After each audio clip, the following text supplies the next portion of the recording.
మెట్లపైన దీనంగా కూర్చుని భిక్షాటన చేస్తున్న ఈ బాలికను చూడండి. ఈ చిన్నారి గాథ వింటే మీ గుండె బరువు ఎక్కడం ఖాయం. ఈ బాలిక తండ్రి కొద్ది రోజుల క్రితం అనారోగ్యంతో కన్నుమూశారు. దీంతో ఇంటి భారం తల్లిపై పడింది. ఓవైపు భర్త పోయిన మనస్తాపం, మరోవైపు చుట్టుముట్టిన ఆర్థిక ఇబ్బందులు. ఈ కష్టాలు నా వల్ల కాదని తల్లి ప్రాణాలు తీసుకుంది.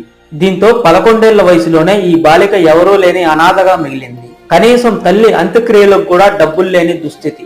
చివరికి తల్లి అంత్యక్రియలు చేసేందుకు జోలెపట్టి భిక్షాటన చేసింది. ఈ విషాద ఘటన నిర్మల్ జిల్లా తానూరు మండలం బెల్తారోడా గ్రామంలో చోటు చేసుకుంది. చిన్నారి పరిస్థితి తెలుసుకున్న బీఆర్ఎస్ వర్కింగ్ ప్రెసిడెంట్ మాజీ మంత్రి కేటీఆర్ వెంటనే స్పందించారు. బీఆర్ఎస్ నాయకులు గ్రామానికి వెళ్లి బాలిక తక్షణ అవసరాల నిమిత్తం 10,000 రూపాయలు అందజేశారు. బాలికతో వ్యక్తిగతంగా మాట్లాడి ఆమె భవిష్యత్తుకు భరోసా ఇస్తానని కేటీఆర్ చెప్పారు.